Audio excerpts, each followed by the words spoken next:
नमस्ते। आज करेंगे फेज रूल। एक कंपटीशन के पॉइंट ऑफ व्यू से मोस्ट इंपॉर्टेंट टॉपिक है, या हम कह सकते हैं एक एलीट टॉपिक है।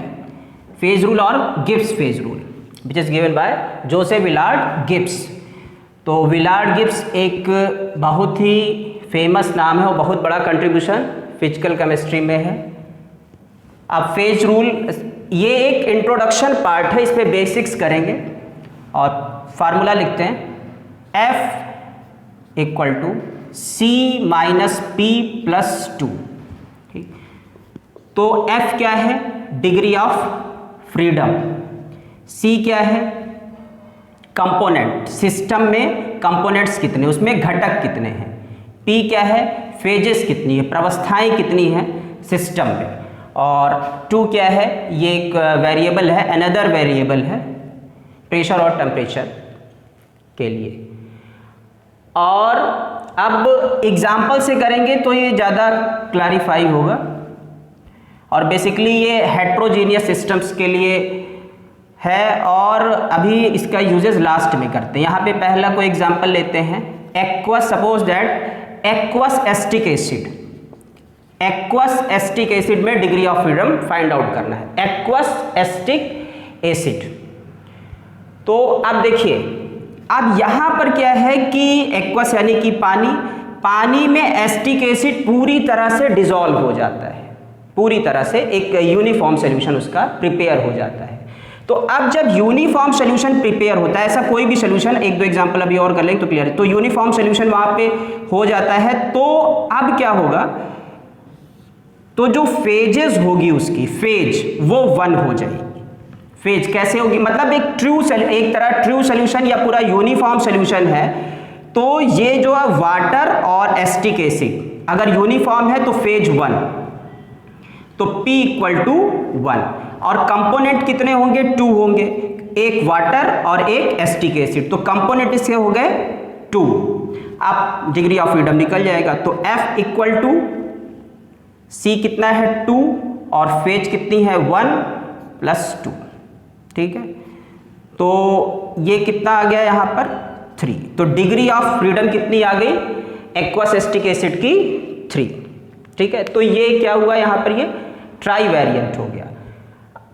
अब इसी तरह से कोई और एक और एग्जांपल ले लें, अगर एक्वस NaCl, एक्वस NaCl। तो एक्वस NaCl में भी अब देखिए इसमें क्या है, कंपोनेंट एक्वस यानी वाटर H2O और NaCl दूसरा कंपोनेंट हुआ, तो C इसमें हो गए 2। लेकिन इसको भी आप वाटर अगर डिसॉल्व करिए NaCl को वाटर में, तो पूरा तरह कंप्लीटली डिसॉल्व हो जाता है और यूनिफॉर्म सॉल्यूशन उसका मिलता है। तो यहां भी इसकी फेजेस हो जाएगी 1। ठीक, अभी देखिए अगर ये वहां पर सॉलिड फेज में रहता, यूनिफॉर्म ना डिसॉल्व होता, तो फेजेस 2 हो जाती, NaCl सॉलिड जाता और ये लिक्विड जाता, तब वहां पर इसकी फेजेस 2 हो जाती अगर ये कंप्लीटली डिसॉल्व ना होता। लेकिन कंप्लीटली डिसॉल्व है, इस तरह से फेज 1 होगी। अब इसका डिग्री ऑफ फ्रीडम बहुत आसानी से फिर निकल जाएगा इसमें। तो F इक्वल टू कंपोनेंट्स कितने हैं? 2 है, एक वाटर का है और एक NaCl का है, और फेजेस 1 है और प्लस 2। तो यहाँ भी डिग्री ऑफ फ्रीडम कितनी आ गई? 3। ठीक, तो ये है ट्रू सॉल्यूशंस या यूनिफॉर्म सॉल्यूशन जो है उनके लिए। अब नेक्स्ट एक और करते हैं, एग्जाम्पल से करेंगे तो क्लियर होगा, बाकी चीजें इसमें बहुत हैं, उसके लिए लंबी वीडियो। अब देखिए यहाँ पर एक और करते हैं, वाटर इन इट्स या वाटर एट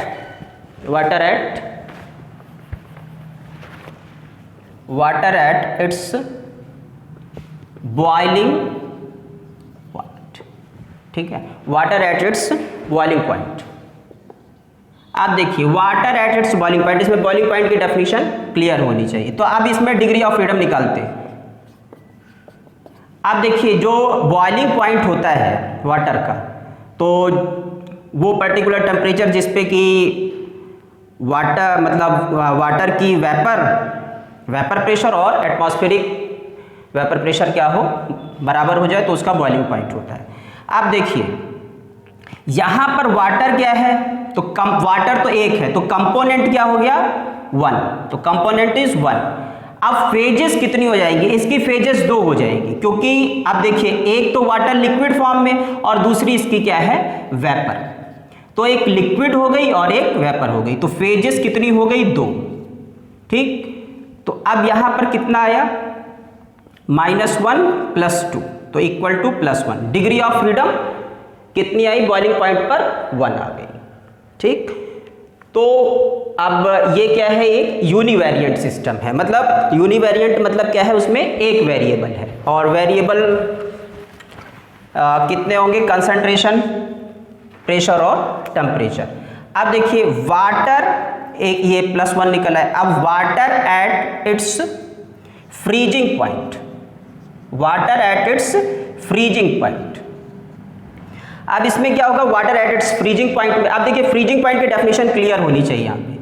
तो फ्रीजिंग पॉइंट क्या होता है, तो पर्टिकुलर टेम्परेचर व विशेष ताप जिसपे कि सॉलिड मतलब ठोस की वेपर प्रेशर, ठोस की वेपर प्रेशर लिक्विड की वेपर प्रेशर के बराबर होती है, तो वो पॉइंट उसका फ्रीजिंग पॉइंट होता है। मतलब सॉलिड भी है, लिक्विड भी है और वेपर भी है, 3 चीजें यहां पर जाननी है, तो डेफिनेशन यहां पर काम आएगी।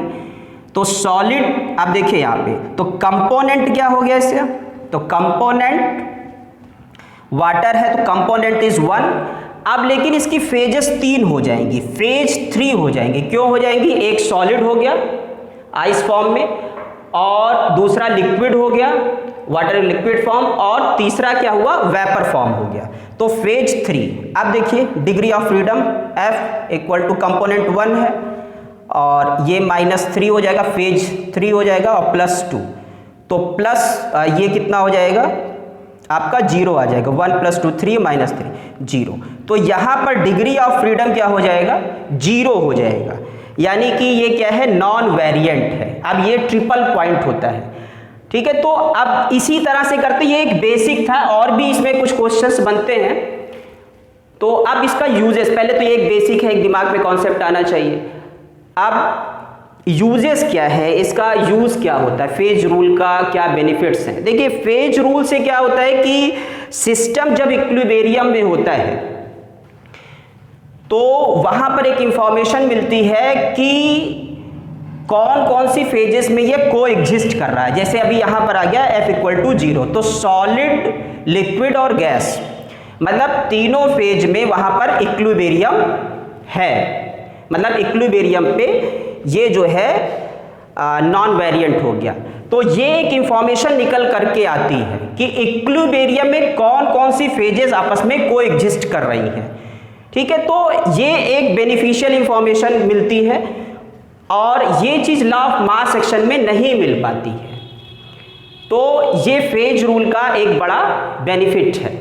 अब नेक्स्ट वीडियो में हम ट्रिपल पॉइंट करेंगे और कुछ इससे थोड़ा सा अदर एग्जांपल्स करके फेज रूल को समझेंगे। आज के वीडियो का सफर इतना ही, मिलते हैं नेक्स्ट वीडियो में, धन्यवाद।